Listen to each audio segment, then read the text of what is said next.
दोस्तों, स्वागत है आपका हमारे चैनल में। कहानी सुनने से पहले जल्दी से चैनल को सब्सक्राइब कर लीजिए। आज की कहानी है मन का रिश्ता। हमारे सीनियर मेहता साहब के विवाह की रजत जयंती है और पार्टी में ऑफिस के अनेक साथी आमंत्रित हैं। विवाह अथवा विवाह संबंधी किसी भी अवसर में शामिल होना मुझे बिल्कुल भी अच्छा नहीं लगता, पर मन की इच्छा या अनिच्छा एक और बात है और व्यवहारिकता निभाना दूसरी बात। फिर मेरे मित्र कहाँ मुझे अकेला छोड़ने वाले थे और मेरा परम मित्र पारिक मुझे ऐसे कहाँ अकेले छोड़ने वाला था, जिसने मुझ जैसे बेवकूफ़ को दुनियादारी सिखाने की पूरी जिम्मेदारी अपने ऊपर ले रखी है। उपहार भी उसी ने दिलवा दिया था और संग ले भी लिया था। दफ्तर के सहकर्मियों के अलावा मेहता दंपति के सगे संबंधी और अन्य मित्रगण थे, यानी कि माहौल में काफ़ी भीड़ थी। तरह तरह के पकवानों से सजा हुआ और पदार्थों से मेजें पूरी की पूरी भरी हुई थी और सजी हुई थी। कुछ लोग मिलने मिलाने के इरादे से जाते हैं ऐसे मौक़ों पर, तो कुछ बढ़िया भोजन के निमित्त। मेरी इन दोनों में ही रुचि नहीं थी, ना मिलने मिलाने वालों में से और ना ही खाने में। मेरा बस चलता तो उपहार पकड़ा कर चुपचाप वहाँ से खिसक भी लेता। मेरा मन अब यहाँ पे बिल्कुल नहीं लगता। शरीर घर दफ्तर के सारे कर्तव्य निभाता चलता जाता हूँ चुपचाप, पर मन तो जैसे काष्ठ हो गया है। अब एक अजब उचाट सी वीरानगी मुझ में समा गई है, मन के भीतर अंदर तक। मैं एक किनारे खड़ा झुंझलाया सा पारिक दंपत्ति के लौट चलने की प्रतीक्षा कर रहा था। वे निकले तो हम भी यहाँ से निकल चले और मुझे तभी वहाँ दूर से वसु दिखाई दी। एक बार तो मुझे लगा कि यह मेरा कोरा वहम है। मुझे तो हर जगह और हर समय केवल वसु ही दिखाई देती है, पर फिर भी अपना संशय दूर करने के लिए मैं उधर उसकी ओर चल पड़ा। वह अपनी किसी परिचिता से बातें करने में मशगूल थी। आज वह संपूर्ण युवती लग रही थी। किशोरावस्था में वह मेरी अभिज्ञ मित्र थी, लेकिन आज कहीं बहुत पीछे छूट चुकी है। अवसर के अनुकूल उसने हल्के फुल्के मेकअप के साथ एक अच्छी सी साड़ी पहनी हुई थी। थोड़ा बहुत श्रृंगार भी किया था, शायद दूर से ऐसा ही प्रतीत होता था।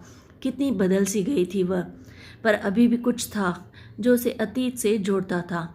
वह सम्मोहक मुस्कुराहट, आंखों में वही स्नेहिल विश्वसनीय भाव। बहुत कुछ बदल कर भी तो वह मेरी वसु ही थी, शायद ऐसा मुझे लगा। कुछ देर में थोड़ी दूर से उसे लगातार देखता रहा, शायद इंतज़ार कर रहा था कि वह मेरी ओर देखे। फिर उसके पास जाकर खड़ा हो गया चुपचाप। उसने नज़रें उठाकर देखा और पहचानते ही बुरी तरह से अचकचा गई। अब तो संदेह की कोई गुंजाइश भी नहीं बची थी। एक बार तो मेरा जी चाहा उसका हाथ कसकर अपनी मुट्ठियों में पकड़ लूं, पर फिर बुद्धि ने अपना क्रोध याद दिलाया। उसकी बेवफाई मुझे फिर से याद दिलाई। अब वह किसी की पत्नी है और मेरा उस पर कोई हक नहीं बचा था। इसलिए हालचाल भी क्या पूछता, पूछूं या ना पूछूं। अच्छी भली तो लग रही थी, फिर भला क्यों पूछूं। असमंजस की स्थिति में कुछ पल खड़ा रहा वहीं पर, और फिर चलने को हुआ तो वह मेरा इरादा भांप कर बोली, क्या मैं कल थोड़ी देर के लिए तुमसे मिल सकती हूँ? मेरा तो मन किया कि उसे एक बार में ही मना कर दूँ। उसने मेरी प्रतिक्रिया पढ़ने के लिए उसने एक आशा भरी निगाह मुझ पर डाली तो मैं थोड़ा पिघल सा गया, पर मैंने मिलने की कोई उत्सुकता नहीं दिखाई। तटस्थ ही रहा और अपना कार्ड पकड़ा कर लौट आया। मैंने कोई उत्साह दिखाने की कोशिश नहीं की। बिना एक शब्द भी उससे कहे मैं चुपचाप वापस लौट आया। रात को नींद कहाँ से आती। न चाहते हुए भी विगत बार बार स्वयं को दोहराता रहा। आज करीब 15 साल के बाद देखा था मैंने वसु को, जिसमें से पहले 5 साल तो उम्मीदों से भरपूर ही बीते थे और फिर उम्मीदें बिखर गईं तो शेष अवसाद और हताशा में डूबे हुए बीते थे। सुनहरे भविष्य के ख्वाब बनाता जिंदगी का एक हसीन हिस्सा होता है। मैंने भी अपने ख्वाब बुने थे और मैंने तो कोई ऐसा ख्वाब भी नहीं देखा था जिसके कि पूरा होने की कोई संभावना ना होती। आखिर वह भी तो मुझसे प्यार करती थी, पर शायद सपनों की नियति ही है टूटकर बिखर जाना। सब सपने यदि पूरे हो जाते तो वे स्वप्न ही क्यों कहलाते भला। 10 वर्ष पहले की वह रेल यात्रा आज भी तरोताज़ा है मेरी स्मृति में।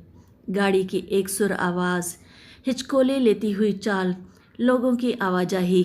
आज भी आंखें बंद करके मैं सब कुछ ध्यान से देख व सुन सकता हूँ। अपनी शिक्षा पूरी करके ढेर सी उमंगें मन में लिए मैं जमशेदपुर लौट रहा था। अपना जन्म स्थान सभी के लिए काफ़ी प्रिय होता है। मेरा जन्म स्थान तो सुंदर भी था। खुली चौड़ी सड़कें, साफ सुथरी और हरियाली से भरपूर, एक आदर्श शहर के मॉडल सा छोटा सा आधुनिक शहर। बस एक ही मुश्किल थी, उच्च शिक्षा की कमी। स्कूली शिक्षा पूरी करने के बाद मैंने भी सोचा कि शिक्षा पूरी होते होते आगे की पढ़ाई के लिए हमें अपना शहर छोड़ना पड़ता था, और यही मेरे साथ भी हुआ। असल बात तो मैंने आपको बताई ही नहीं। क्यों मैं इस कदर बेकरार हो रहा था जल्दी से जल्दी जमशेदपुर पहुंचने के लिए, क्योंकि वहीं तो वसु रहती थी, मेरी दिल मेरी जान, जिसके कारण वहां पहुंचने से पहले ही मन कई बार वहां के चक्कर लगा भी चुका था और उसी का इंतज़ार कर रहा था, अपनी वसु का। निर्भर तो मेरा शरीर था गाड़ी के गंतव्य तक पहुंचने के लिए, बस उसी को वहां पहुंचना था। मन को न दूरी बांध सकती है और ना ही देरी। हर बार एक नई कल्पना के साथ उड़ान भरता वह। जिस तरह मैं उतावला हो रहा था वसु से मिलने के लिए, उसी तरह वह भी तो मेरा इंतज़ार कर रही होगी, ऐसा मुझे लग रहा था। और मुझे यूं अचानक सामने पाकर उसके आंसू ही निकल आएंगे मारे खुशी के, और न जाने क्या क्या सोचता रहा मेरा मन। कभी देखता कि वह घर पर नहीं है और मैं उसके ही घर बैठा उसके लौटने का इंतज़ार कर रहा हूँ। कुर्सी पर बैठा मैं उसकी माँ से गप्पे लड़ा रहा हूँ, बीते 5 वर्ष का हाल चाल बांट रहा हूँ, और न जाने क्या क्या। कभी कल्पना करता कि उसे सामने पाकर मैं स्वयं को रोक ही नहीं पाया हूँ और उसके दोनों कंधों को पकड़कर देर तक उसे लगातार निहारता खड़ा रह गया हूँ। अंतिम बात सोचकर मैं खुद ही अनजाने में सकपका गया। अनजाने में ही सही, भले ही मेरा हाथ उससे छू गया हो, अन्यथा जानबूझकर उसे छूने की कभी भी प्रयत्न मैंने कभी नहीं किया था। इतना बेफिक्र मैं कभी नहीं था। सह शिक्षा होने के बावजूद स्कूल का कड़ा अनुशासन और हमारे बीच घरों के संस्कार, माहौल भी आज की तरह खुला कभी नहीं था तब। मुंबई में रहकर मैं कुछ बोल्ड ज़रूर हो गया था, या फिर आत्मविश्वासी कह लें, या शायद दोनों ही बातें सही थी। वसु से मैं एक क्लास आगे था, उसका सीनियर, पर हम 4 छात्रों का एक अच्छा सा ग्रुप था जो एक ही दिशा में घर होने के कारण शिक्षा खत्म होने पर संग ही आते जाते थे। वसु ने मेरी दोस्ती दिन प्रतिदिन बढ़ती गई थी। मेरे पिता के असमय निधन के बाद परिवार में मैं और मेरी माँ ही शेष रह गए थे, पर अब वसु भी उसका हिस्सा बनती जा रही थी। जाहिर तौर पर कुछ नहीं कहा गया था, पर अनकहा बहुत कुछ था जो मेरी माँ भी समझती थी और उसके घर वाले भी। भविष्य की अनेक योजनाएं बनाया करते थे हम, और इन सब में माँ की मौन स्वीकृति भी शामिल थी। वसु के माता पिता भी इस बात से बिल्कुल भी अनभिज्ञ नहीं थे हमारे रिश्ते से, और मुझे उनका भरपूर स्नेह प्राप्त था। बस मेरे अपने पैरों पर खड़े होने का इंतज़ार था सबको। शायद इसीलिए हमने आपस में अब तक बात नहीं की थी। मुझे मुंबई इंजीनियरिंग कॉलेज में दाखिला मिल गया था। पिताजी के ना होने के कारण अब माँ बिल्कुल अकेली पड़ गई थी। भला वह अकेली जमशेदपुर क्या करती रहकर। अतः वह भी मेरे संग आ गई और हम मुंबई में कमरा लेकर एक साथ रहने लगे। वसु के पिता कार मैकेनिक थे। अपने वर्कशॉप से उन्हें इतनी आमदनी तो हो ही जाती थी कि 3 जन का उनका परिवार सम्मानपूर्वक जिंदगी बसर कर सके। मुंबई में रहते हुए प्रथम 2-2.5 वर्ष तो वसु मुझे नियमित पत्र व्यवहार लिखती रही और हमारा ये व्यवहार चलता रहा, लेकिन धीरे धीरे उसके पत्रों का सिलसिला धीमा होने लगा। आते भी तो केवल जल्दबाजी में लिखी हुई चंद पंक्तियां ही होती, वह भी व्यवहारिकता के तौर पर, जिनमें 1-2 बार उसके पिता के अस्वस्थ रहने का जिक्र भी था। पर मेरे पूछने पर उसने हर बार उत्तर में सब ठीक है ऐसा लिख दिया था। शायद अब वह मुझे टालने लगी थी। मेरी शिक्षा पूरी हुई और जल्दी ही नौकरी मिलने की संभावना भी थी। यह सोचकर कि वसु अपने माता पिता से बहुत दूर नहीं जाना चाहेगी, मैंने भारत के उत्तरीय प्रांतों की नौकरियों के ही आवेदन पत्र भरे थे। मैं चाहता था कि वसु अपने माँ बाप की इकलौती बेटी होने के कारण उनके आसपास ही रहे। अब समय आ गया था वसु को पाने का अपना सपना मैं पूरा कर सकूं और उसकी तरफ मैं बढ़ चला। जब मैं उसके घर पहुंचा तो सांझ घिर आई थी। मकान तो वही था, पर द्वार किसी अपरिचित ने खोला और बताया कि वह पिछले 1 साल से वहीं पर रह रहे हैं। पुराने मालिकों का उन्हें कोई अता पता नहीं था उनके पास। अधिकांश मित्र भी अब तितर बितर हो चुके थे, पर मित्रों के परिवार वहीं आसपास ही बसे हुए थे अब तक। उन्हीं में से एक से पता चला कि वसु और उसके माता पिता जमशेदपुर छोड़कर चले गए हैं और सुना है वसु का विवाह भी हो गया है। मुझे लगा मानो पूरा शहर ही मेरी खिल्ली उड़ा रहा है। यह बात भी तो गले नहीं उतर रही थी कि वसु के माता पिता ने ज़बरदस्ती ही उसका विवाह अन्यत्र कर दिया होगा। भला मेरी वसु उनकी हर बात क्यों मानेगी? वहाँ रुकने का तो कोई कारण शेष ही नहीं बचा था। पराया ही हो गया था मेरा अपना शहर मेरे लिए। मैं मुंबई वापस लौट आया। 1-2 जगह नौकरी करने के बाद कलकत्ता की एक बड़ी फर्म में मुझे बहुत अच्छी नौकरी मिल गई और मैं माँ के साथ यहीं पर बस गया था। नदी के प्रवाह की मानिंद ही होती है काल की गति। समय भी जब आगे बढ़ता है तो बहुत कुछ चाहा अनचाहा अपने किनारों पर छोड़ता चला जाता है, ठीक नदी की ही तरह। जिंदगी की त्रासदी तब होती है जब अपना कोई बहुत प्रिय, बहुत निजी किनारे पर छूट जाता है, पर जिंदगी को तो आगे बढ़ना ही होता है। पीड़ा और टीस मन में समेटे हुए, भीड़ में भी एकाकी होने का श्राप ढोते हुए। पर एक फ़र्क है दोनों में, नदी मुड़ती है, राह बदलती है तो शनै शनै, जबकि जीवन में एक पल, एक ही घटना किसी ऐसे मोड़ पर ला पटकती है कि सब कुछ बेमानी हो जाता है। बहुत कोशिश की मैंने वसु को भुलाने की, अपने समूचे अतीत को दिलो दिमाग से मिटाने की, पर कुछ बाल हट ही होता है ऐसे पलों का, यादों में डटे रहने का। तभी तो आज उसे देखकर घाव फिर से टीसने लगा था। दूसरे दिन सुबह ही वसु का फ़ोन आया और वह लंच के समय मेरे दफ्तर आ गई। हो सकता है उसने सोचा हो कि वह मुझे कहीं बुलाए तो मैं जाऊं या ना जाऊं। बहरहाल वह मेरे सामने थी और हम कैंटीन के शोर शराबे में ना बैठकर बाहर पार्क की ओर निकल गए। मेरे भीतर वसु के प्रति क्रोध से अधिक निराशा का भाव ही रहा है और वह ज़रूर यह बात समझ चुकी थी। यह भी जानती थी कि शब्दों के इस्तेमाल में मैं थोड़ा कृपण हूँ, अतः कुछ देर की खामोशी सहन करके उसने स्वयं ही बात छेड़ी। कारण भी नहीं पूछोगे, बस यूं ही नाराज़ बैठे रहोगे मुझसे? अब क्या फ़र्क पड़ता है, बस इतना ही कह पाया था मैं। तुम्हें न पड़े पर मुझे तो पड़ता ही है। तुमने तो यह मान लिया कि मैंने तुम्हारे साथ धोखा किया। कुछ पूछते तभी जान पाते कि मुझे स्वयं से कितना संघर्ष करना पड़ा था निर्णय लेते समय। वसु बीते वर्षों का ब्यौरा देने लगी। वह बताती रही और मैं चुपचाप सुनता रहा। तुम्हें मैंने एक बार लिखा था कि पापा की तबीयत ठीक नहीं चल रही है। शुरू में तो मामूली बीमारी समझकर इलाज करवाया, पर कोई फ़र्क नहीं पड़ा। जब टेस्ट कराए तो डॉक्टर ने बीमारी का नाम SLE बताया, जो पापा की किडनी पर असर कर रही थी। यूं भी देर से पकड़ में आती है ये बीमारी, फिर अधिकांश तौर पर स्त्रियों को ही होने के कारण डॉक्टरों का ध्यान पहले इस ओर गया ही नहीं। जब पक्का हो गया कि SLE बीमारी है तो डॉक्टर ने फ़ौरन कलकत्ता ले जाने को कहा। तुम्हें यह सब मैंने नहीं लिखा ताकि तुम्हारी पढ़ाई में कोई भी रुकावट ना आए और तुम एक चित्त होकर अपनी पढ़ाई ध्यान से कर सको। जमशेदपुर में ही एक बार जब मैं पापा को लेकर अस्पताल गई थी तो वहाँ पर अनिल से मुलाकात हुई। याद होगा तुम्हें अनिल? तुमसे 2 क्लास सीनियर था। हाँ वही, एक ही स्कूल में पढ़े होने के कारण कुछ जान पहचान तो थी ही हमारे बीच।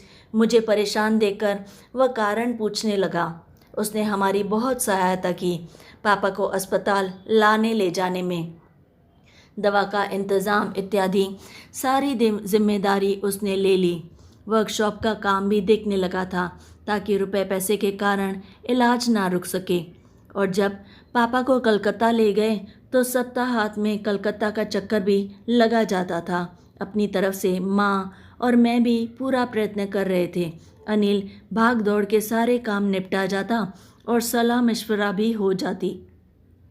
जब लगा कि पापा को अभी लंबे समय तक डॉक्टरों की निगरानी में कलकत्ता ही रहना पड़ेगा और उसके बाद भी वह वर्कशॉप का काम नहीं संभाल पाएंगे, तो उनके कहने पर मनीष ने वर्कशॉप का काम समेटकर पूंजी ऐसे व्यापार में लगा दी कि नियमित आमदनी हमें मिलती रहे। बिजली के उपकरणों का खानदानी कारोबार था मनीष और उसके दोनों भाइयों का। उसी की एक ब्रांच उसने यहाँ कलकत्ता में ही खोल ली और यूँ उसकी भागदौड़ भी कुछ कम हो गई थी। अब उन तनाव भरे दिनों में अनिल का संभल तो रहा ही, मानसिक सहारा भी उससे बहुत मिला। पापा तो अपनी हर ज़रूरत के लिए पूरी तरह से उस पर निर्भर रहने लगे थे। माँ भी अपनी हर उलझन उससे बांटकर सलाह मशवरा करती ही रहती थी। हर रोज़ आने जाने से वह घर के सदस्य सा ही बन गया था। और ऐसे ही एक दिन उसने पापा से मुझसे विवाह करने की इच्छा जाहिर की। नहीं, मुझ पर दबाव किसी ने नहीं डाला था। मनीष, न तो जानता हो तुम्हारे बारे में, मम्मी पापा तो जानते ही थे, अतः उन्होंने निर्णय पूरी तरह से मुझ पर ही छोड़ दिया था। अनिल ने सहायता किसी पूर्व योजना के तहत की थी, यह सोचना भी पूरी तरह से निराधार है। दूसरों की सहायता करना उसका स्वभाव ही है। किसी को भी संकट में देखकर वह पूरी सहायता करता है आज भी। दरअसल वह इन दिनों भी अपने छोटे भाई के साथ किसी निजी काम से गया हुआ है। ऐसे में जब उसने हमें परेशानी में देखकर सहायता का हाथ बढ़ाया तो बीच मझधार में छोड़ नहीं पाया था। यदि उसने हम पर थोड़ा भी दबाव डाला होता, अपने उपकारों का सिलसिला मांगा होता, तो मेरे लिए मना करना पूरी तरह से आसान होता। पर उसने तो मात्र अपनी चाहत जताई थी, इच्छा जाहिर की थी बस। वह एक प्रार्थी की तरह खड़ा था, जबकि मैं ही उसके उपकारों तले दबी रहती थी। हमारे ही कारण वह अपना परिवार छोड़कर यहाँ अकेला रह रहा था। मैं उसकी अच्छाइयों के आगे पूरी तरह से विवश हो गई थी सरू। हाँ करने के अलावा मेरे पास कोई चारा नहीं था। इसके अलावा किसी तरह भी उसके उपकारों का सिला नहीं चुका सकती थी मैं। वसु अपनी बात पूरी करके जा चुकी है। मैं उसे स्वयं ऑटो में बिठाकर विदा करके आया हूँ और लौटकर पार्क की उसी बेंच पर आकर बैठा हूँ। न तो दफ्तर लौटने का मन है और न ही घर जाने का। इस बेंच पर उसके बैठे होने का एहसास अभी भी बाकी है। मैं इस एहसास को अभी और कुछ देर और जी लेना चाहता हूँ। यह एहसास फिर कभी नहीं मिलेगा मुझे, यह जानता हूँ मैं। जीवन में चाहा हुआ सब मिल जाए, ऐसा भला हर किसी के साथ हुआ है भला? मैं नियतिवादी में नहीं, पर सत्य को स्वीकारना आता है मुझे। वसु पर जो थोड़ा सा रोष बाकी था वह अब पूरी तरह से समाप्त हो चुका है। दैहिक स्तर से अलग था हमारा रिश्ता और ज़िंदगी भर ऐसा ही रहेगा। जिस शिद्दत से मैंने पहले उसे चाहा था वैसे ही आगे भी चाहता रहूँगा। पाबंदियाँ तो शारीरिक प्रेम पर ही होती हैं। मन से जुड़ा रिश्ता कौन तोड़ सकता है भला? कौन सा समाज मर्यादित कर सकता है इसे? पर भविष्य में कभी उससे मिलूँगा नहीं, यह भी निश्चित है। इसीलिए न तो मैंने उसके घर का पता पूछा और ना ही उससे उसका फ़ोन नंबर मांगा। सरू मेरा असली नाम नहीं है। वसु ही सरू कहकर छेड़ा करती थी मुझे, मेरे लंबे कद के कारण, और फिर यही प्यार का संबोधन बन गया था मेरे लिए। आज उसके मुख से मेरे असली नाम के बजाय फिर सरू ही निकला था। यानी अब तक मैं उसके मन में कहीं न कहीं पर ज़रूर हूँ। उसके मन की अतल गहराइयों में आज भी मेरा वास है कहीं पर। यही संतोष बहुत है मेरे लिए। रही बात मेरी, तो क्या सिर्फ स्त्री ही एकनिष्ठ हो सकती है? बिल्कुल नहीं। गोपियों ने एक बात कही थी उद्धव से, उद्धो मन नहीं 10-20, एको तो सो हो गया शाम संग। यही चिरंजन सत्य है, कम से कम मेरे लिए तो अवश्य ही। किसी और को पत्नी बना मैं उसके साथ कभी भी न्याय नहीं कर पाऊंगा। एक याद है जो स्थायी रूप से मेरे संग है और केवल मेरी ही है, और उसी के साथ जीवन गुजारने की ठानी है मैंने। तो दोस्तों, कैसी लगी आपको ये कहानी? अगर अच्छी लगे तो लाइक और शेयर ज़रूर करें और चैनल को याद से सब्सक्राइब भी कर लें और कमेंट में अपनी राय हमें ज़रूर ज़रूर ज़रूर बताएं।